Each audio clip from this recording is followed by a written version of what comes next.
This is the absurd situation we find ourselves in. Hamas released 3 Israeli hostages from their terror dungeons yesterday. In exchange, Israel released 90 Palestinian terrorists. For each Israeli hostage that's been suffering in Gaza, we released 30 killers, terrorists, back onto the streets. What did the media show? They showed Palestinian women leaving Israel's prisons alongside images of Israeli women leaving Hamas captivity, as if these were nice women leaving Israeli prisons and these were nice women leaving Hamas captivity. However, just as an example, one of the Palestinian women is 62-year-old Khalida Jarrar. She's a gray-haired woman. She could be your grandmother. But why was she behind bars? Jarrar ran a cell in a terror organization called the Popular Front for the Liberation of Palestine, the PFLP. In 2017, a 17-year-old Israeli girl named Rina Schneer was on a hike. A PFLP terrorist was watching Rina from a distance. He held a remote detonator in his hand. When Rina got close to the bomb, the terrorist pressed the button. The bomb exploded and Rina was murdered. Jarrar did not push the button herself, but she ran the cell that carried out the operation. This is who Hamas is fighting to free. This is who Hamas is fighting to free from Israeli prisons.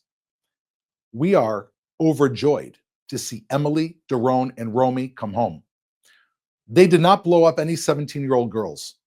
Israel wants innocent civilians back home. Hamas wants the people who murdered innocent civilians to be back on the streets.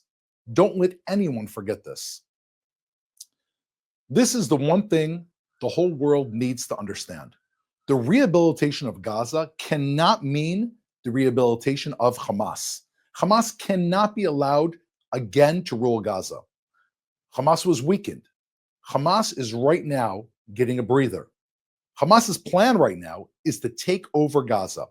And when the billions pour in for reconstruction, Hamas wants to be there to get their cut. Hamas wants to rebuild their economy. Hamas wants to strengthen their ties with backers Turkey and Qatar, just like they did with Iran. Hamas will try to do all this while the world is not paying attention. That's why they want Israel out of the Gaza Strip. That's why they want Israel out of the Philadelphia corridor, which is the border of Egypt. Hamas is planning to take over Gaza today in order to destroy Israel tomorrow. Just because there's a hostage deal does not mean Hamas's war is over. Let's not be fooled. Hamas is planning to rebrand, rebuild, but their goal is the same. Hamas's goal is war until Israel is destroyed. Now, please let's take some questions from our audience watching live on social media. Thank you, Doron. Our first question comes from Instagram. An IDF reservist was killed by a roadside bomb today in the West Bank. There may be a ceasefire in Gaza, but does this mean that the situation in the West Bank could head up further? There is no question that the situation in Judea and Samaria, which is also called the West Bank, is becoming more dangerous as a result of this deal. The terrorists, many of them who are being released from Israeli prisons, which is the awful, gut-wrenching price of releasing the Israeli hostages that are suffering in Gaza, many of them are heading into Judea and Samaria. Just to give you some idea, right now I'm standing in Tel Aviv. Judea and Samaria is 13 miles from where I'm standing. The entire country of Israel is a very small place. We're not releasing the terrorists to downtown Tel Aviv, but we are releasing them to areas where there are Jews living and Palestinians living that are just a few miles from downtown Tel Aviv, downtown Jerusalem, and Haifa. This is a very big problem, and in response, the Israeli military has been buffering up the military presence in Judea and Samaria to ensure, God willing, that those terrorists that are being released and the wave of Hamas terrorism that's celebrating to have more members fighting in Judea and Samaria will not be successful in targeting Israelis. Thank you. Our next question comes from Debbie on Instagram. Why doesn't Israel have the death penalty for these terrorists? This is really a question for the legal establishment. Israel's only used the death penalty once, and it was for Adolf Eichmann following World War II and his role as one of the masterminds of the Holocaust. There are many who think that Israel should have the death penalty, but this is really a legal issue. There are legal experts that are dealing with this. And I personally understand where you're coming from. And I think many Israelis personally understand where you're coming from. Write to your local Knesset member and let's see what we can do. Thank you. Our next question comes from Nick on Instagram.